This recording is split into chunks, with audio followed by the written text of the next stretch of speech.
There is a certain kind of man who does not clean up his past. He puts it in a prettier room and hopes the lighting makes it disappear. That Saturday evening, the Asterian Museum glowed like Atlanta had decided to dress itself in gold. Amber lights spilled across limestone walls. White orchids climbed from black pedestal vases. A chamber trio played beneath suspended sculpture while servers carried sparkling wine. Through a sea of couture gowns, velvet jackets, polished shoes, and easy money talk, the Vail Museum patrons' benefit was supposed to be about youth arts access. But rooms like this are rarely about what they say they are about. They are about who gets photographed, who gets seated close to the trustees, who looks like they belong beside the money, and Damon Vail knew that language fluently. He stood near the donor bar in a custom tuxedo, silver at his temples, one hand settled at Sloane Mercer's waist. She was all white silk, glossy auburn hair, camera-ready stillness, and a diamond bright enough to make strangers feel invited to admire it. Together, they looked like a press release, the successful founder, the younger glamorous fiancée, the new chapter with no clutter, no struggle, no woman from before the money standing anywhere in the frame. Damon smiled for the room as if he had built every inch of that life alone, and in a place where presentation passed for character, almost everyone smiled back. Sloane tipped her head toward Damon, her smile barely moving. "Do you really think she'll come?" Damon looked across the atrium, calm as a man discussing the seating chart instead of another person's dignity. She always came when she thought I needed her. That was the cruelty of it. Not loud, not messy, not even hidden if you knew how to listen. Just a man taking 11 years of loyalty and treating it like a button he could still press. A photographer drifted near them with his compact camera rig. Damon pulled Sloane closer. Flash, smile, another flash, the polished future, preserved from every flattering angle. And somewhere inside that performance sat the invitation he had sent Mariah Brooks. Thick black and ivory cardstock, black tie, 7 o'clock patron reception, Asterian Museum. Elegant stationery can carry ugly intentions. Days earlier, Damon had stood with Harold Voss and Stephen Raines from his advisory circle, turning the envelope between his fingers while they drank and laughed. "You invited her?" Stephen had asked. Damon's mouth had curled. "Some people need to see what they lost." Harold laughed into his glass, not because Mariah had done anything to deserve a lesson, because Damon wanted witnesses. He wanted her to walk into that museum, see Sloane at his side, find whatever little corner he had assigned her, and understand that he had upgraded. That was the story he had planned to tell. And the worst part, he believed the room would enjoy it. By 7:30, Damon and Sloane had become the center of the atrium exactly as he intended. Behind them, the Vail Cultural Systems logo rose across the benefit backdrop. Guests stopped to congratulate him. Donors leaned in. Old money nodded at new money. Sloane posed with one hand lifted just enough to let the pear-cut diamond catch the light. Damon looked around the museum and saw proof. Better clothes, better friends, better rooms. That is how men like Damon measure a life. Not by who stood beside them when there was nothing. By who makes them look expensive after there is something. Then the air changed. It began at the glass entrance doors. Outside, valet traffic quickened. A black Mercedes Maybach eased into the entrance court. The valet in the long black coat spoke urgently into his radio. Heads turned in the lobby before anyone in the atrium knew why. That is when Damon noticed it. Not a sound, a shift. The kind that moves through a room when people with power recognize another kind of power arriving. Sloane was still smiling for the camera. The chamber trio was still playing. The orchids were still towering over the tables. But guest attention had started sliding away from Damon Vail and toward the doors. And when those doors opened, Damon did not know it yet, but the woman he expected to enter wounded and grateful was about to walk into his museum, like she had nothing left to prove. To understand why that frightened him, you have to go back to before the tuxedos, the trustees, and the lie he called his success story.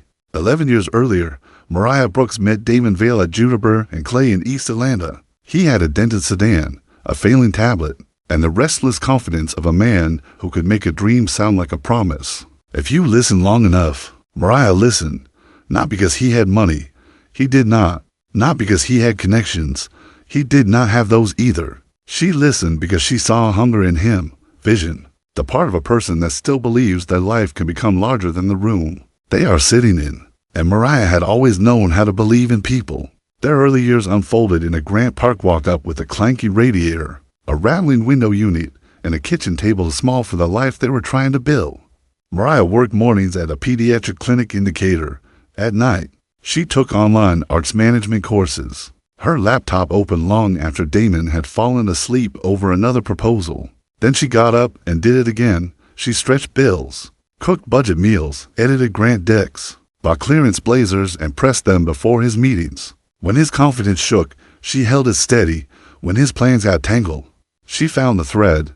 That is what people misunderstand about women like Mariah. They see grace and assume ease. They do not see the labor inside it. Back then, Damon would look at her across that tiny kitchen table and say, "When this works, I'm going to give you everything." And Mariah believed him, because at that point, they were not building Damon Vale's future. They were building theirs. The night before the Southern Creative Technology Forum, Damon was pacing their bedroom with no cards shaking in his hands. Mariah sat on the bed, taking each card from him, crossing out the parts that sounded desperate, circling the parts that sounded true. "Stop trying to impress them," she told him.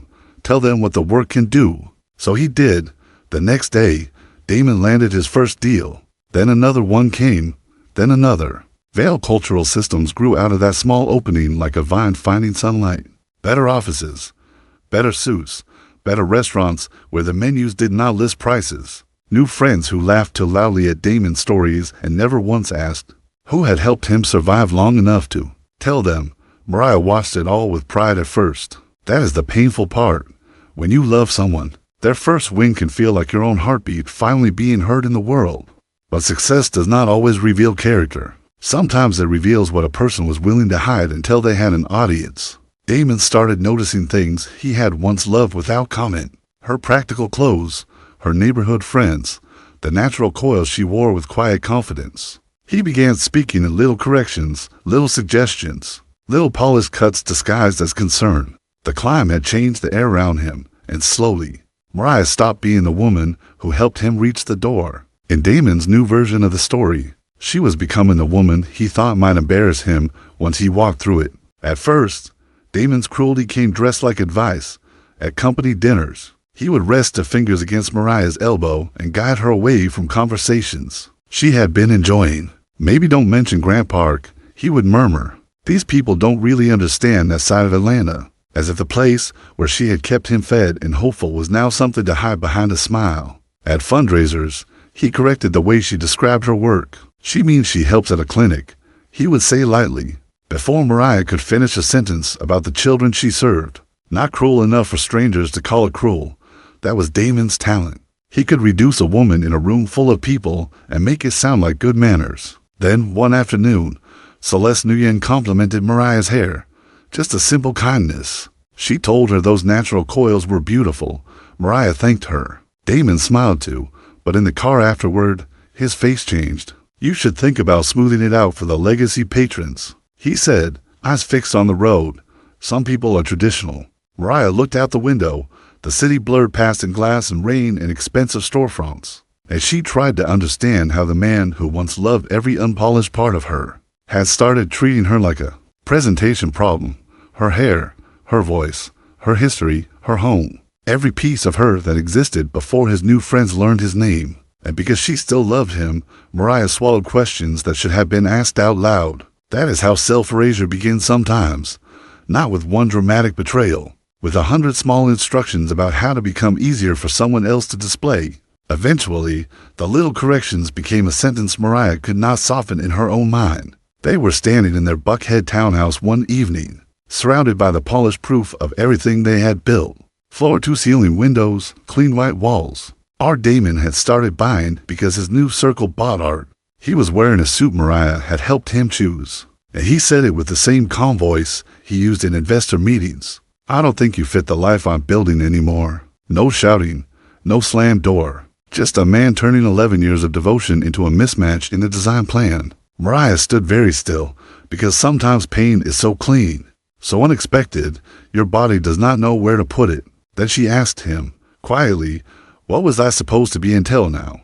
Damon did not answer, and that silence told her everything. She had not been his partner in the story he planned to tell the world.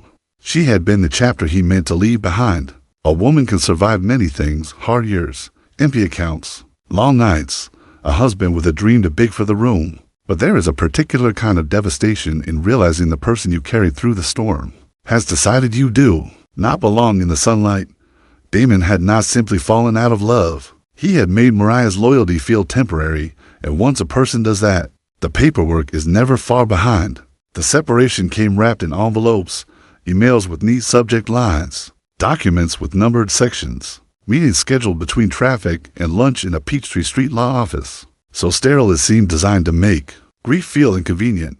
Across the table, Damon's attorney, Martin Keene, explained the townhouse, the shared savings, and the company-linked accounts in a calm professional voice, as if he were discussing office furniture, as if 11 years could be divided into columns. Mariah sat there listening to the life she helped sustain become Damon's property, Damon's future, Damon's bill. When she asked a question, Damon would tighten his jaw. "Can we please keep this calm?" That line is a favorite of people who have already decided your pain is bad for their image. Keep it calm. Keep it clean. Keep it quiet enough that nobody has to admit what was taken. Mariah looked at him and said, "I helped build this. Not just the townhouse, not just the accounts, the confidence, the early decks, the first presentations, the years when Vail Cultural Systems was not a company with a logo and a boardroom, but a scared man with a failing tablet and a wife who would not let him quit." Damon's answer was cold. "I have to protect what I built. What I built." There it was, the self-made myth, spoken plainly at last. Not our sacrifice, not our years, not the woman who worked mornings, studied nights, and kept the lights on while he practiced becoming important. Just him. That is what bureaucracy can do for a dishonest person. It can take a betrayal and press it flat until it looks official. But Mariah left that office with something Damon did not understand she had gained. Clarity. He was not protecting a shared future. He was protecting the lie that he had ever made one alone.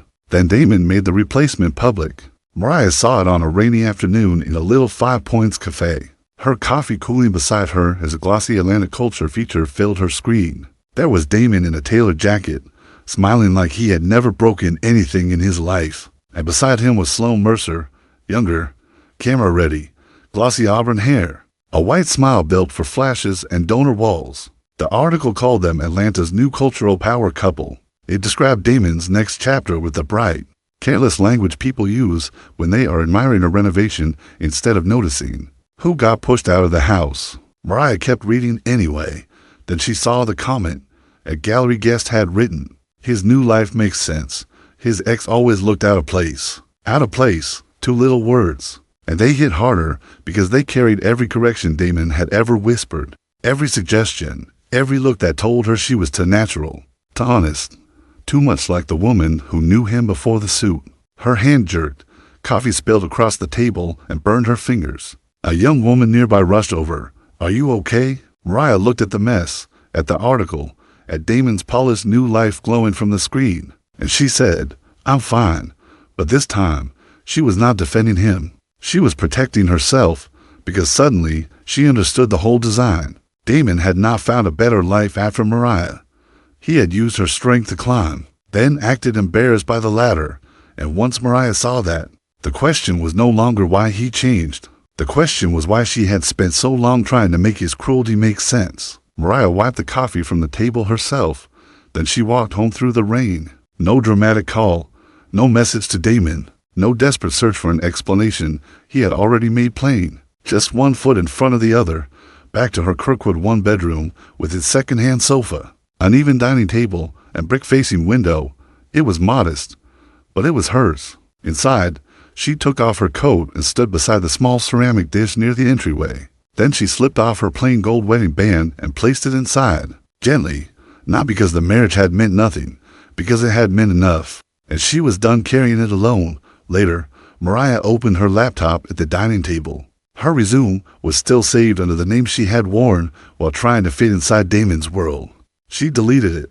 Then she typed, Mariah Brooks, nothing else. No borrowed name, no polished attachment, no proof that she had ever belonged beside a man who only valued her when she made him look good. Just Mariah Brooks. Sometimes reclaiming yourself does not begin with applause. Sometimes it begins in a quiet apartment, with rain at the window, a ring in a bowl, and your own name returning to the top of the page. 3 months later, Damon reached into Mariah's piece with expensive stationery. Ms. Rena Patel caught her in the lobby, holding up a blackened ivory envelope with raised lettering. "Well," her neighbor said, adjusting her reading glasses, "this looks important." Mariah saw the return address and felt her stomach go still. The Asterian Museum. She carried it upstairs without answering, inside her apartment, beside the uneven dining table where she had put her own name back on her life. She opened it. Black tie. 7 o'clock patron reception. The Vail Museum patrons benefit. Every word was polished. Every line was formal. The kind of invitation designed to make cruelty look like etiquette. Then something slipped from the card and landed face up on the floor. A handwritten note. Damon's handwriting. Mariah bent down slowly and read it. "Thought you should see what the right life looks like from up close." There it was. Not an invitation. A dare. Not a gesture of peace. Not closure. Not even the lazy vanity of a man hoping his ex would see him happy. This was deliberate. Damon wanted her in that museum, under those lights, near his younger fiancée and his donor friends, so they could all watch him pretend he had upgraded. And that is a particular kind of cruelty, the kind that arrives embossed and expensive, because some people need their meanness to look tasteful. Mariah stood there with the note in her hand, the rain ticking softly against the brick-facing window. Healing had given her a home, a name, a life that belonged to her, but healing did not mean nothing could hurt her anymore. It meant she knew what the hurt was, and she no longer had to lie about who caused it. For a few minutes, Mariah did what she had always done. She tried to make it smaller. She placed the invitation on the table, set the note beside it, told herself Damon was just showing off, told herself she could throw it away and keep moving. Then her phone rang. Elias Grant. His voice was warm when she answered. "How's your evening?" Mariah looked at Damon's handwriting and almost said, "Fine." That old word again. The word women use when they have been trained to carry the whole room's comfort, even while somebody is cutting them open inside it. Instead, she took a breath. "Damon sent me an invitation," she said, "to the Asterian benefit." There was a pause, not confusion, recognition in the note. Elias asked quietly. Mariah read it to him. When she finished, Elias did not rush to soothe her. He did not tell her Damon probably did not mean it that way. He said, "Mariah, that is not an invitation." She closed her eyes. "No," she said. "It's a trap," Elias told her. Simple words, clean words. But sometimes clarity feels like relief because it finally gives the wound its real name. A trap. Damon was not offering her a seat at his celebration. He was setting a stage and hoping she would walk into it alone. Later that night, Elias came over with jerk chicken, cabbage, rice and peas, and plantains from the place Mariah liked near Kirkwood. He did not arrive with speeches. He arrived with dinner. That matters, because real support does not always storm in and tell you what to do. Sometimes it sits across from you at a small kitchen table and makes room for the truth. Mariah spread the invitation between them, then Damon's note. Elias read both once. His weathered eyes lifted to hers. "You do not have to go," he said. No pressure, no performance, no promise that he would fix it if she did. Just permission, and Mariah looked toward the ceramic dish by the door, where her wedding band rested in the quiet. For too long, Damon had mistaken her restraint for weakness, her loyalty for access, her silence for agreement. If she stayed away because she was afraid of his room, he would never know the difference, but she would. Mariah folded the handwritten card carefully and slipped it into her purse. Then she looked at Elias. "I'm going," she said, not because she wanted Damon back, not because she needed his guests to approve of her, and not because a prayer room could ever change what she had carried for him. "I'm going because he doesn't get to make me disappear from places I can walk into." Elias nodded once. "Then I'll walk in beside you." That was all. No rescue, no grand plan spoken aloud, just chosen company, preserved proof, and a woman deciding that the room built to shrink her would not get to see her hide.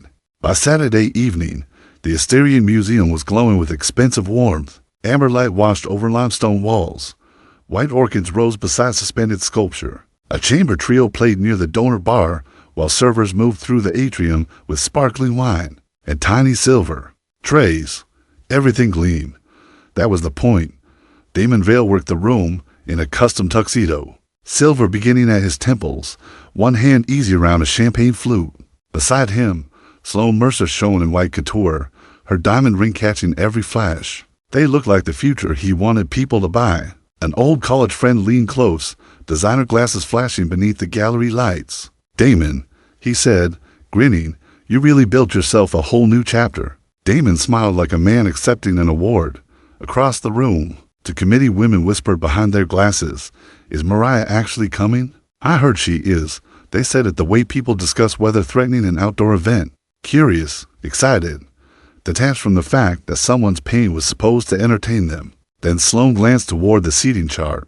"And where exactly is she sitting?" she asked. Damon's mouth curved. "Patron table 24. A small table behind an orchid display near the catering doors. Included on paper, hidden in practice." Sloan gave a soft little laugh. So did the people near them? That was Damon's world by then. No one had to say, "Let's humiliate her." They just had to smile at the right seating arrangement, laugh at the right joke, admire the right woman beside the right man. And Damon believed the whole museum had been arranged to prove one thing, that Mariah was the past, and Sloan was the upgrade. A gray-haired trustee with rimless glasses drifted over to Damon near the donor bar. "So," he said, amused already, "what do you think? Will Mariah cry or make a scene?" Damon lifted his champagne glass. She was always emotional when she felt overlooked. Sloan smoothed one gloved hand along Damon's arm. "If she comes at all," she said, "she'll realize there's nothing left for her here." That was the script. Damon, gracious victor. Sloan, flawless future. Mariah, lonely reminder of a life he had outgrown. The event photographer raised his camera toward the couple, catching their practiced smiles beneath the foundation backdrop. Then the laughter thinned. Not all at once, just enough. A junior coordinator in an event headset hurried across the atrium and leaned toward the hotel manager. The manager's expression changed before she could hide it. Near the entrance court, the valet touched his earpiece and signaled security. Conversations began to bend toward the glass doors. Damon noticed. His smile held for half a second too long. Outside, beneath the museum awning, a black Mercedes Maybach glided to a stop. Not an ordinary arrival, not a nervous guest searching for the correct entrance. A statement. The hotel manager moved toward the doors. The valet straightened. And all around Damon, people who had been waiting for a joke suddenly started waiting for an arrival. His fingers tightened around the champagne glass because before Mariah even stepped inside, the room had already stopped laughing and Damon had no idea why. The chauffeur stepped out first.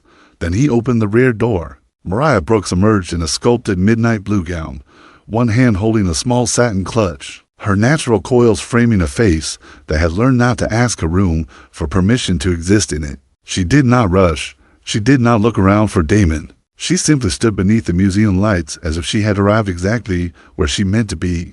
Then Elias Grant stepped out beside her, tall, quiet, black dinner jacket, weathered eyes that missed very little. His hand rested lightly at the small of Mariah's back, not steering her, not claiming her, steady in the moment while letting it belong to her. And that was when the whispers changed. "Is that Elias Grant?" The man behind Grant Meridian Partners, the impact investor who almost never made public appearances. The man donor spent years trying to get 10 minutes with. Inside the atrium, Damon's face tightened. He had expected Mariah to arrive alone. If she arrived at all, he had expected an old wound in a modest dress, walking into his new life with nowhere to put her hands. Instead, she had arrived with a man whose presence made the room recalculate itself. The hotel manager crossed the entrance court quickly, her polished smile suddenly warmer than it had been all night. "Ms. Brooks," she said, extending both hands, "welcome to the Asterion. We're honored you're here, Ms. Brooks." Not Damon Vale's former wife, not an awkward addition to a seating chart. Mariah Brooks, her own name, spoken clearly in the doorway. Damon had chosen to make her feel small. Mariah thanked her, calm as still water. Then she lifted her eyes across the amber-lit atrium. Damon was standing beside Sloan beneath the orchids, champagne glass in hand. For one long second, neither of them moved, and Damon understood something he had not planned for. Mariah had not come back to his world.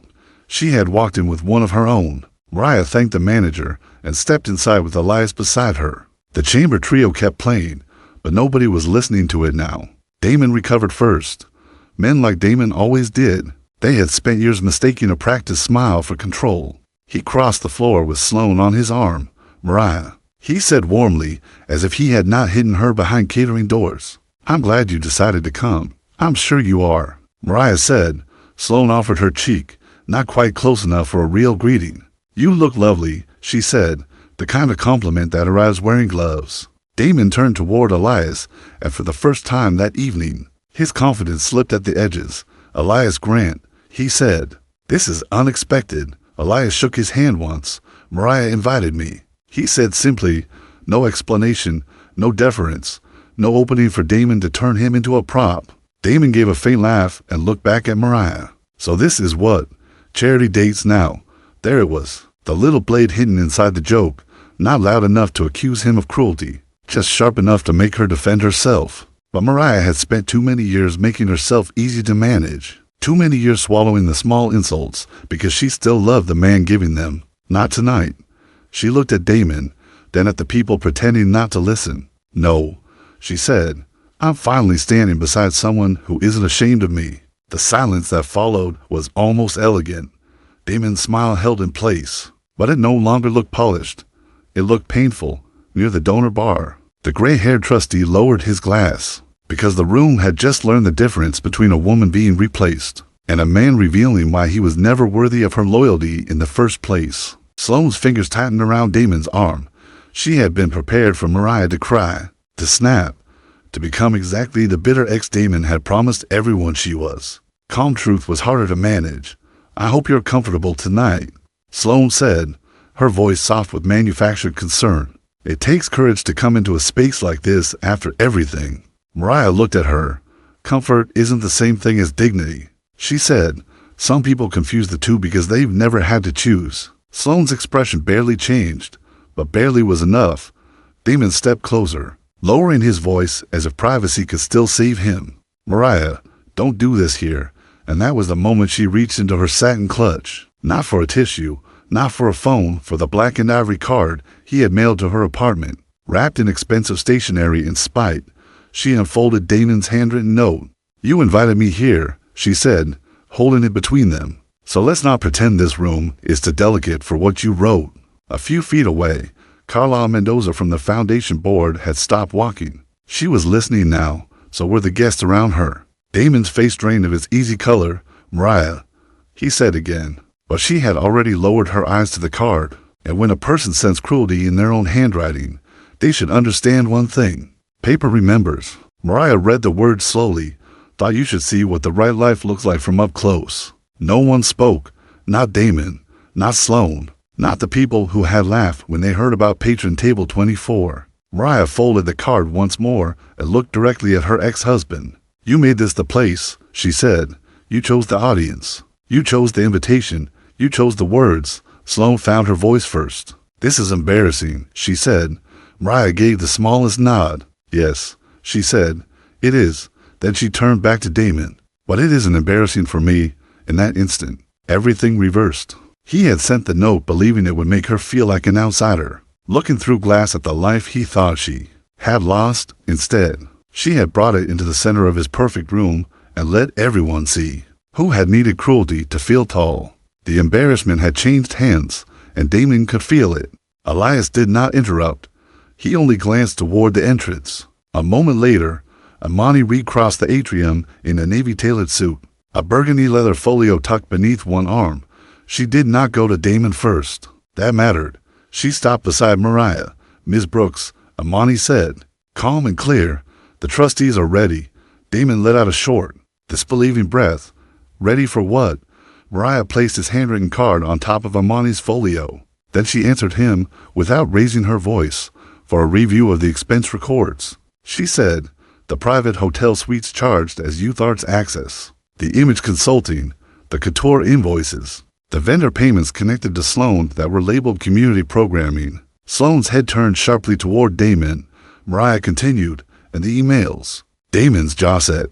"What emails?" "The ones where you discussed inviting me as useful contrast for press coverage." There are moments when a room stops being a room. It becomes a record, a board, a witness list, a place where every polished lie suddenly has to stand under clean light. Damon had believed the foundation belonged to him, the donors, the program, the story, but Amani stood beside Mariah with the folio in her hands, and the truth was no longer waiting outside the museum. It was already inside. Damon looked around the atrium as if somebody would rescue the evening for him. The chamber trio had stopped. Servers stood still with champagne trays in their hands. Conversations thinned into whispers. Phones appeared beneath dinner jackets and beside satin clutches. That was when Helena Ward stepped toward the musicians and gave one small nod. The music did not start again. Damon's voice sharpened. "This is my event. There are sponsors here. Press. You cannot stop the program over an accusation from my ex-wife." Imani did not flinch. "No," she said. "We are stopping it because the Arts Access Foundation trustees invited this documentation for preliminary review." Near the floral arch, Carla Mendoza moved forward. "The donor presentation needs to pause," she said. Damon turned toward her, stunned. "Carla, it needs to pause." Elias spoke only then, his voice low and even. "That is the responsible thing to do." And there it was. The man Damon had spent years trying to impress was not standing beside him. He was standing beside Mariah. Imani opened the burgundy folio on a nearby pedestal. Not all the way, just enough. Expense records, vendor transfers, program codes, private suites billed as youth arts access, styling invoices folded into community grants, payments to vendors connected to Sloan's public appearances listed as outreach materials. Sloan stared at the pages, then she took one slow step away from Damon, because sometimes collapse does not arrive with shouting. Sometimes the music stops, the schedule freezes, a folder opens, and the room realizes the man at the center of it no longer controls what happens next. Sloan looked from the folio to Damon as though she had never seen him clearly before. Not fully. A young coordinator in an event headset hurried to Dr. Priya Deshmukh and whispered something near her shoulder. Priya's face changed. Then she looked at Imani. "The emails are included?" "They are," Imani said. Damon moved fast. "No, absolutely not. This is not authorized." But the atrium projection wall had already gone dark. The smiling children, the grand photos, the glowing arts access slogans, gone. In their place came plain black text on white. No logos, no soft focus images, no charitable language to hide behind. Just Damon's words, large enough for the front row to read. "Mariah's presence gives the press useful contrast. Let them see what I move beyond." The room went still. Then another message appeared. "Sloan is the brand. Mariah is the part of the story that needed cleaning up." Sloan's hand rose slowly to her chest. Damon stepped toward the screen. "This is being twisted," he said. "Sloan, you know what I meant. But charm has a short life once people can read the original sentence." Mariah did not say a word. She did not need to. The screen had said everything Damon had spent years trying to package in better lighting. He had not loved one woman and replaced her with another. He had arranged them. One is the burden. One is the brand. And now Sloan stood under that white light, realizing she had never been standing beside his future. She had been part of his display. Mariah stood with her satin clutch in both hands, still. That was the part Damon could not understand. He had expected tears, anger, a scene he could call unstable and bitter. Instead, the room did the moving for her. Gordon Pike stepped backward, suddenly fascinated by the floor. Donors leaned close to one another, their whispers turning from gossip to risk, audit exposure. Were these funds restricted? How long has this been happening? Victor Ames was already on the phone.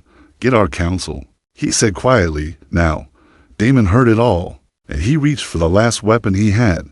"This is exactly who she is," he snapped. "A bitter ex-wife trying to ruin a night that has nothing to do with her." Mariah looked at him, then at the screen, then back at him. "I didn't come with bitterness," she said. "I came with receipts." 9 words. Nowhere to hide. Sloan stared at Damon, her face drained of color. "You told me she was obsessed," she said. "You told me she couldn't let you go." Damon opened his mouth. Nothing useful came out.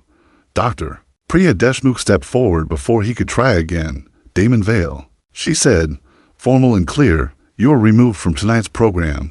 Effective immediately, you are suspended from foundation decision-making pending review." No one applauded. This was not that kind of room anymore. The punishment was quieter. People stepping away, calls being made, donors protecting their names, trustees watching him like evidence instead of admiration. Mariah had not needed to destroy him. She had only stopped helping him hide. Damon caught up with Mariah in the museum's sculpture corridor, near a tall window overlooking Atlanta's lights. Behind them, the benefit had become a low, muffled storm of voices. Ahead of them, the elevators waited. Elias stayed a few steps back. He did not come between them. He did not have to.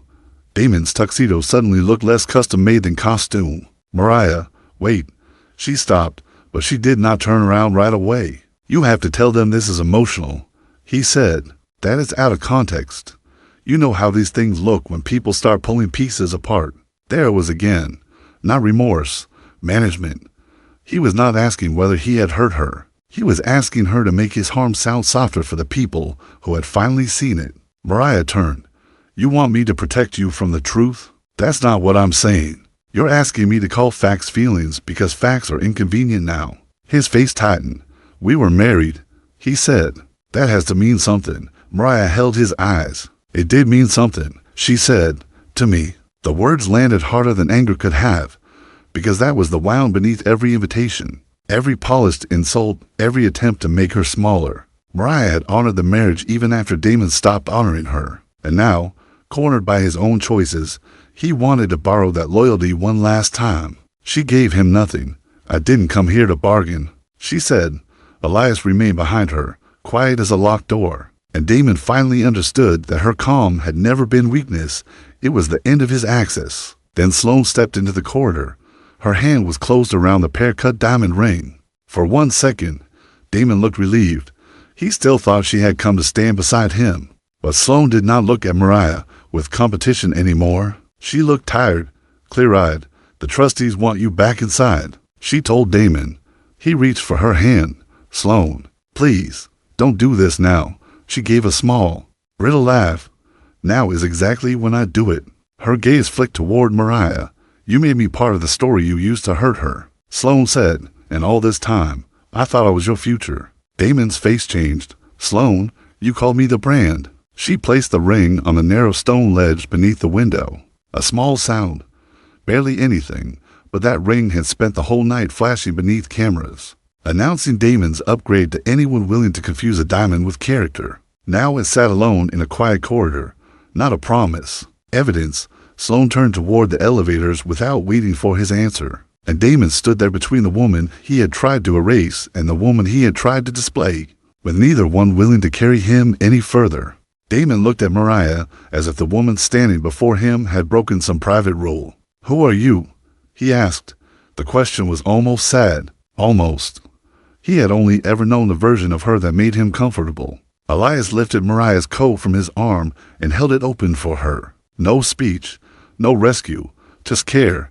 Mariah slipped her arms into the sleeves, then looked at Damon one last time. I'm the same woman who loved you when you had nothing, she said. His eyes searched hers, and I'm the woman who learned what that love cost me. He swallowed. Mariah, you can't just walk away. She gave him a quiet look. Yes, she said. I can. Then she adjusted the collar of her coat. I leave places that do not honor me.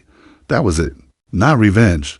Not a scream. Not one more attempt to make a man understand the value he had already chosen to ignore. Just a boundary, spoken plainly enough to survive the room where it was born. Mariah turned toward the museum entrance. Elias walked beside her. Not ahead of her, not in her place, behind them. Damon remained in the sculpture corridor with a ring on the ledge, a ruined program inside the atrium, and a truth he could no longer ask anyone else to rewrite.